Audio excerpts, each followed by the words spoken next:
민수기 22장 15절부터 30절까지 말씀을 한 절씩 교독하시겠습니다. 15절 말씀 제가 먼저 읽겠습니다. 발락이 다시 그들보다 더 높은 고관들을 더 많이 보내매 그들이 발람에게로 나아가서 그에게 이르되 십볼의 아들 발락의 말씀에 청하건대 아무 것에도 거리끼지 말고 내게로 오라. 내가 그대를 높여 크게 존귀하게 하고 그대가 내게 말하는 것은 무엇이든지 시행하리니 청하건대 와서 나를 위하여 이 백성을 저주하라 하시더이다.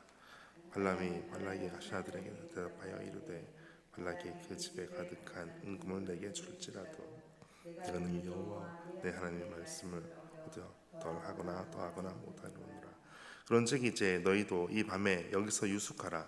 여호와께서 내게 무슨 말씀을 더 하실는지 알아보리라. 밤에 하나님이 발람에게 임하여 이르시되 그 사람들이 너를 부르러 왔거든 일어나 함께 가라. 그러나 내가 내게 이르는 말만 준행할지니라. 발람이 아침에 일어나서 자기 나귀의 안장을 지우고 모압 고관들과 함께 가니 그가 감으로 말미암아 하나님이 진노하심으로 여호와의 사자가 그를 막으려고 길에 서었습니다. 발람은 자기 나귀를 탔고 그의 두 종은 그와 함께 있더니 나귀가 여호와의 사자가 칼을 빼어 손에 들고 길에 선 것을 보고 길에서 벗어나 밭으로 들어간지라.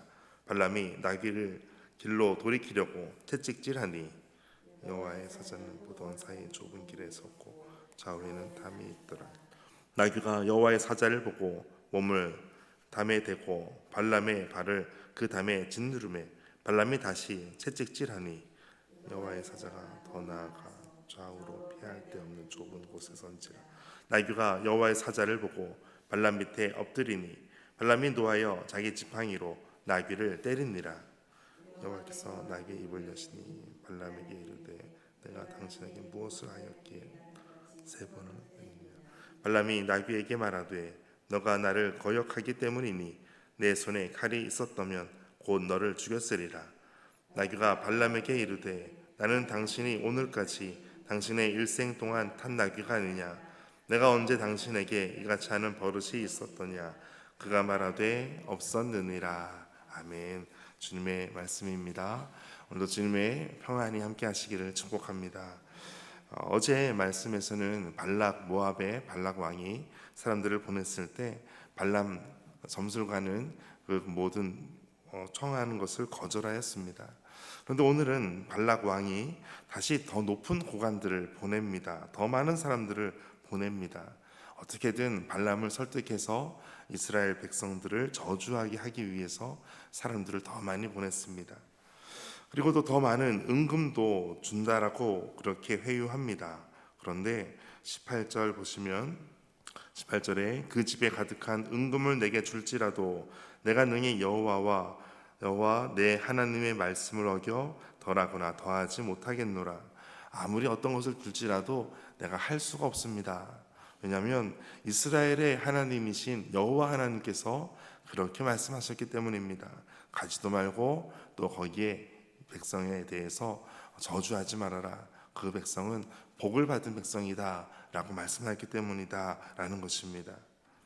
그리고 이제 이 발람 점술가는 다시 19절에 그 찾아온 사람들에게 또 여기서 유숙하라 라고 말합니다. 그 이유는 다시 또 가지는 않으면서 다른 물질을 더 요구하기 위해서였습니다. 이 19절 마지막에 보시면 여호와께서 내게 무슨 말씀을 더 하실는지 알아볼 것이다 라고 말합니다. 그는 하나님을 믿는 사람이 아닙니다. 그럼에도 불구하고 하나님께서 하시는 말씀을 내가 들어보고 어떻게 할는지 내가 결정하겠다라고 말합니다. 그날 밤이었습니다. 20절에 하나님께서 두 번째로 발람 점술가에게 말하는 것이 이제 보이게 됩니다. 말씀하시는 내용은 20절 이것입니다. 밤에 하나님이 발람에게 임하여 이르시되 이 사람들이 너를 부르러 왔거든 일어나 함께 가라. 그러나 내가 내게 이르는 말만 준행할지니라. 아멘. 그들이 왔다면 한번 가봐라. 그런데 내가 너에게 일러준 말만 할지니라. 그 말씀은 그들이 요청하는 대로 이스라엘 백성을 저주할 수 없다라는 것입니다. 할 수 없다라는 것을 알려줍니다. 그런데 이제 아침이 되었습니다. 발람은 이제 모압 고관들과 함께 나귀의 안장을 지우고 따라가게 됩니다. 그리고 하나님께서는 그렇게 따라가는 것으로 말미암아 진노하십니다. 하나님께서 말씀하시는 것에 화를 표현하면서 말씀하십니다. 22절에 그가 감으로 말미암아 하나님이 진노하심으로 여호와의 사자가 그를 막으려고 길에 서니라. 여호와의 사자가 그 길을 막아섭니다. 그리고 그 나귀는 여호와의 사자를 보게 됩니다. 발람은 못 봤지만 나귀는 보고 그 길을 제대로 갈 수가 없습니다. 그리고 발람은 자기 나귀를 탔고 그의 두 종은 그와 함께 있었는데 23절 같이 읽겠습니다. 시작. 나귀가 여호와의 사자가 칼을 빼어 손에 들고 길에 선 것을 보고 길에서 벗어나 밭으로 들어간지라. 발람이 아멘. 나귀는 더 이상 여호와의 사자가 칼을 빼어 손에 든 것을 보고 길에서 벗어나게 됩니다. 그리고 밭으로 들어가게 됩니다. 그래서 발람은 나귀에게 다시 돌이켜 바른 길로 갈 수 있게끔 채찍질을 합니다. 그런데 여호와의 사자는 포도원 사이 좁은 길에 또다시 섭니다. 나귀는 또 갈 수가 없습니다. 좌우에 담이 있었다라고 말씀합니다. 나귀가 여호와의 사자를 보고 25절에 담에 대고 발람의 발을 그 담에 짓누르게 됩니다. 그러자 발람이 다시 또 채찍질을 합니다. 26절에는 여호와의 사자가 더 나아가서 좌우로 피할 수 없는 곳, 좌우로 피할 데 없는 곳에 서게 됩니다. 27절 나귀가 여호와의 사자를 보고 발람 밑에 엎드립니다. 그리고 발람이 노합니다. 자기 지팡이로 나귀를 때리게 됩니다. 채찍질하고 때리는 일들을 3번이나 하게 됩니다. 이때 재미난 광경이 펼쳐지게 됩니다. 28절 같이 읽겠습니다. 시작.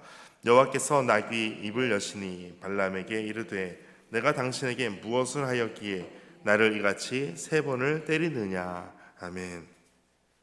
여호와께서 나귀의 입을 열어서 나귀가 말하는 장면이 나옵니다. 성경에서 처음에 창세기에서 아담과 하와 그때에 뱀이 말하는 장면이 나옵니다. 동물이 말하는 것이 창세기에서 처음 등장합니다. 이것을 제외하고서는 성경에서 동물이 말하는 경우는 이때가 마지막이고 처음 등장하는 부분입니다. 나귀가 입을 열어서 말합니다.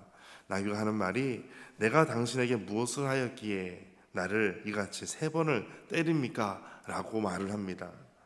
그러자 발람이 나귀와 대화를 합니다. 참 재밌는 동화 같은 장면입니다. 발람이 나귀에게 말합니다. 너가 나를 거역하였기 때문이다. 내 손에 칼이 있었더라면 곧 너를 죽였을 것이다. 그렇게 거역하였다는 것 때문에 내가 너를 죽였을 수도 있다라고 말합니다. 그리고 30절 같이 읽겠습니다. 나귀가 발람에게 이르되 나는 당신이 오늘까지 당신의 일생 동안 탄 나귀가 아니냐. 내가 언제까지 당신에게 이같이 하는 버릇이 있었더냐. 그가 말하되 없었느니라. 아멘. 여호와의 사자가 그 길을 막아서고 또 좁은 길로 또 막아서고 또 더 좁은 길로 막아서서 갈 수 없게 하였습니다. 하나님께서 가지 말라라고 말씀하셨는데도 불구하고 이와 같이 자신의 유익을 위해서 떠났던 발람 점술가에게 하나님께서는 나귀의 입을 열어서도 그를 막으시고 이처럼 내가 너에게 무엇을 하였기에 나를 같이 3번 때리느냐. 그 답은 너가 거역하였기 때문이다 라고 하는 발람을 통해서 거역에 대한 말씀을 하게 됩니다. 오늘 우리가 주님 앞에 나아갈 때에 하나님 우리의 모든 길들을 하나님께서 열어주시고 또 하나님께서 말씀하시는 그 길을 따라 오늘도 나아갈 때 하나님께서 어제 말씀처럼 그 백성을 저주하지 마라. 그 백성은 복을 받은 백성이다 라고 하는 것처럼 하나님의 복을 받은 믿음의 삶으로 오늘도 끝까지 나아가게 되시기를 주의 이름으로 축복합니다. 함께 기도하겠습니다. 하나님 아버지, 우리 사람들의 엇나간 자유의지조차도 허용하심은 인격적인 아버지 하나님의 사랑 때문임을 깨닫습니다. 이미 하나님의 뜻을 알면서도 우리의 뜻을 이루려고 계속해서 하나님께 매달려 왔음을 우리가 회개하며 우리의 욕심을 반영한 차선이 아니라 하나님이 기뻐하시는 최선을 선택하게 하여 주옵소서. 우리 안에 모든 탐심이 사라지고 오직 하나님의 말씀, 하나님의 뜻을 이루기 위하여 나아가는 믿음의 삶이 되게 하여 주옵소서. 이 모든 말씀 예수님의 이름으로 기도하옵나이다. 아멘. 오늘 말씀 가지고 함께 기도하겠습니다. 하나님, 오늘 하나님의 뜻을 이루고 하나님의 말씀대로 살아갈 수 있는 믿음과 용기와 담대함이 우리에게 있게 하여 주옵소서. 하나님, 우리에게 말씀해 주실 때에 그 말씀을 듣고 오늘도 믿음으로 나아갈 수 있도록 주께서 임하여 주옵소서. 함께 말씀의 이루심을 위하여, 하나님의 뜻 우리 가운데 이루어짐을 위하여 함께 기도하겠습니다.